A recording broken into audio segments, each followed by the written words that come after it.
আমাদের আজকের গল্পটি হবে স্বপ্নের বিদেশ নিয়ে। ইকবাল ভাই লেখাপড়া শেষ করে চাকরি বাকরি না পেয়ে বেকার হয়ে বসে আছে। দরিদ্রতার কারণে বিয়ের কয়েক মাস পর থেকে সংসার লাগে অশান্তি। তখন ইকবাল ভাই কোনো দিকে উপায় না পেয়ে দালাল ধরে চলে যায় বিদেশে। বাড়িতে নতুন বউ রেখে বিদেশে যাওয়ার পর কি হয়েছে তা জানতে হলে ভিডিওটি দেখতে থাকুন।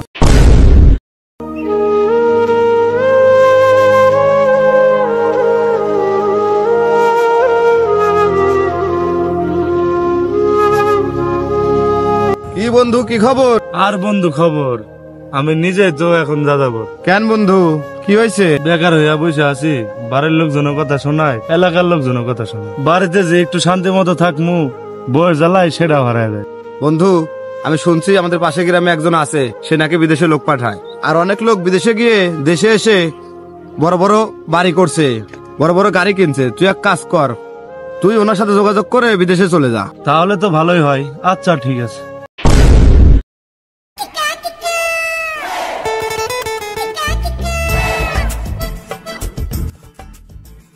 কিরে আফসাব? জি উস্তাদ। কিরে, অনেকদিন তো পার হয়ে গেল, কোনো শিকার টিকার তো পাচ্ছি না। উস্তাদ, ওই জাল দেও তো আমাদের কাছে, ওই টাইম মতো ঠিক মাছ এসে আটকাবে। লাগা, একটু আশেপাশে খোঁজ খবর লাগা। এইভাবে চলতে থাকলে তো বউ বাচ্চা নিয়ে না খেয়ে পথে বসতে হবে। উস্তাদ, আপনি কোনো চিন্তাই করেন না, আমি দেখতেছি বিষয়টা। তোর কাছে কি কেউ আসবে? তুই কারে কই বলে যে কই পাঠাস তারা নিজেই জানে না। বিদেশে যায় তো ঠিকই, কিন্তু দেশে আর ফিরে আসে না। ওস্তাদ, ওস্তাদ, ফোন বাজে, ফোন বাজে।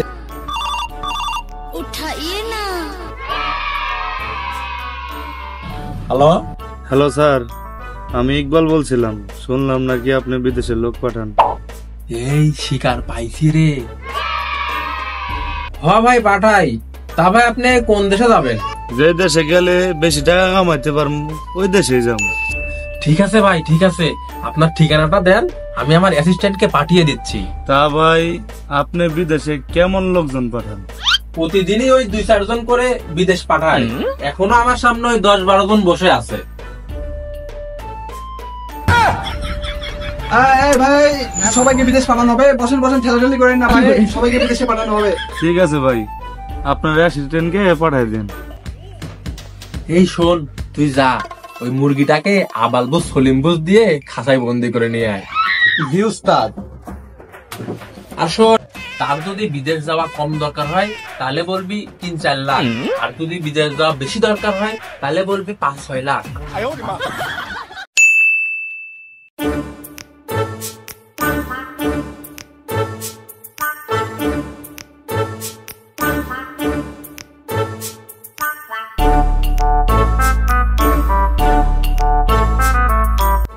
ভাই, আপনি কি বিদেশ যাওয়ার জন্য ফোন করছিলেন? হ্যাঁ ভাই, আমি ফোন দিয়েছিলাম। তবে বিদেশ যেতে কত টাকা লাগবে? আপনার বিদেশ যাওয়াটা কি খুবই দরকার? হ্যাঁ ভাই, খুবই দরকার। তার যদি বিদেশ যাওয়া কম দরকার হয় তাহলে বলবি 3-4 লাখ, আর যদি বিদেশ যাওয়া বেশি দরকার হয় তাহলে বলবি 5-6 লাখ। যেহেতু ভাই ইমার্জেন্সি যাওয়া, সেহেতু টাকা লাগবে 10-12 লাখ। 10-12 লাখ টাকা দিয়ে আমি বিদেশ যাবো? 10-12 লাখ টাকা থাকলে তো দেশে বিজনেস করবো। আরে ভাই, আমার কথা শুনেন।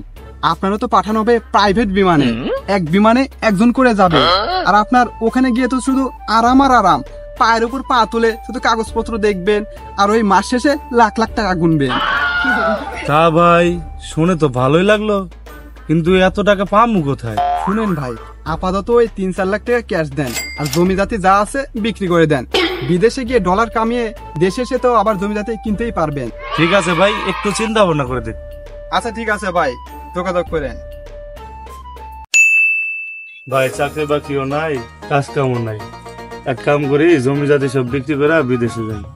হ্যাঁ, তুমি বড় ভাই হইছাও দেখি সব জমি জমা বেশি বিদেশ চলে যাবে, আর আমরা বাংলাদেশে বসে বসে থালি পাইতে ভিক্ষা করবো নাকি? ভাই, বিদেশে যাই, তুই ছাড়া তো আর আমার কেউ নাই। যা করবো তোর জন্যই তো করবো ভাই। আচ্ছা, যাচ্ছাও যাও, তবে এমন দালাল ধরো না যাতে আমাদের জমি দাবি সবই হারায়।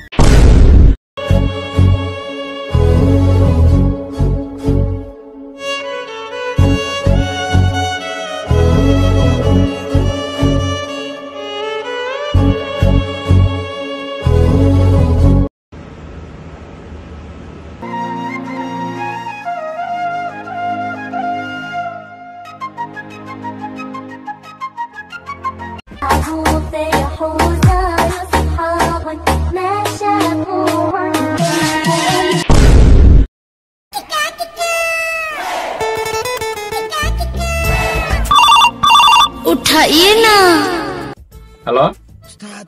একটা মালদার কাস্টমার পাইছি, তাড়াতাড়ি এখানে চলে আসেন। এই চল চল, একটা মালদার কাস্টমার পাওয়া গেছে। চল চল চল।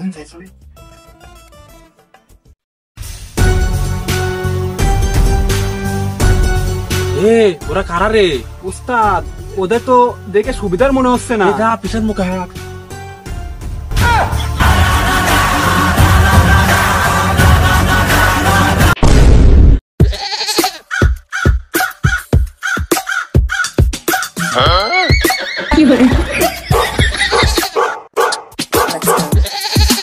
উস্তাদ, কেমনে কি হলো কিছুই তো বুঝবার পারলাম না।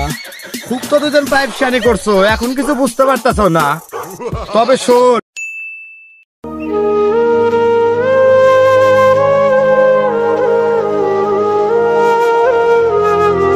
কিরে বন্ধু, তুই ইকবাল না?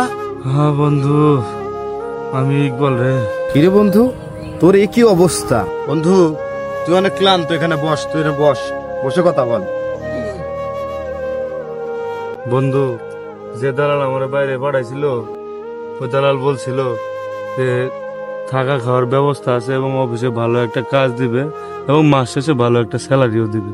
কিন্তু বন্ধু, দালাল যা বলছিল যা দেখি সবই মিথ্যা। এ দেশে দালাল পাঠাইছিল, ওই দেশের দালালের কাছে বিদেশে যাওয়ার পরে ওই দালাল আমার কাগজপত্র সব রেখে দিছে, আমাকে একটা খারাপ জায়গায় থাকতে দিছে। না ছিল খাওয়া দাওয়া, না ছিল ঘুম, 17-18 ঘন্টা ডিউটি করে বেতনও ছিল কম। অনেকদিন কষ্টে থাকার পরে আমি এই যে এইভাবে আসছি পালায়। হ্যাঁ, কি বলিস তুই? যাদের উপর ভরসা করে হাজারো মানুষ যায় বিদেশে, আজ তারাই করলো আমাদের সাথে বেইমানি। চল বন্ধু, ওদেরকে উচিত শিক্ষা দিয়ে আসি। এই দালালের বাচ্চা দালাল, এখন কিছুই বুঝো নাই, তুমি আমার জীবনটা ধ্বংস করে দিছ। ভাই ভাই ভাই, এবারের মতো আমাদের মাফ করে দেন ভাই, এবারের মতো আমাদের ছেড়ে দেন ভাই। ছেড়ে দেন ভাই, আপনার যা টাকা লাগে আমি সব পরিশোধ করে দেবো ভাই। সব সমস্যা কি আর টাকা দিয়ে সমাধান হয়? আজকে তোদেরকে এমন শিক্ষা দেব, যার পরে যে এমন তোদের দেখে আর কোন দালাল যেন এমন কাজ করতে গেলে তাদের হাত পা কেঁপে ওঠে। হ্যাঁ ভাই, ওদের হাত কেটে দাও। মামা ওদের পাও কেটে দাও। আরে ভাই থাম তো, হাত পা ওকে মাঝের দিকে কেটে দি, চলেন যাই। আমাদের গল্পের ইকবাল ভাইয়ের মতো এমন হাজার হাজার মানুষ আছে যারা বুক ভরা স্বপ্ন নিয়ে বাংলাদেশ থেকে বিদেশে যায়, কিন্তু বাংলাদেশে এমন কিছু দালাল চক্র আছে যারা শুধু তাদের নিজ স্বার্থের জন্য মিথ্যা কথা বলে, মিথ্যা স্বপ্ন দেখিয়ে বিদেশে পাঠায়। পরবর্তীতে তারা প্রতারণার শিকার হয়ে দেশে ফিরে সর্বহারা হয়ে। আমাদের আজকের এই ভিডিওটি যদি আপনাদের কাছে একটু ভালো লেগে থাকে তাহলে প্লিজ ভিডিওটি একটা লাইক করবেন, কমেন্ট করবেন আর শেয়ার করবেন, আর আমাদের ইউটিউব চ্যানেলটি সাবস্ক্রাইব করে ফেসবুক পেজটি ফলো করে দেবেন।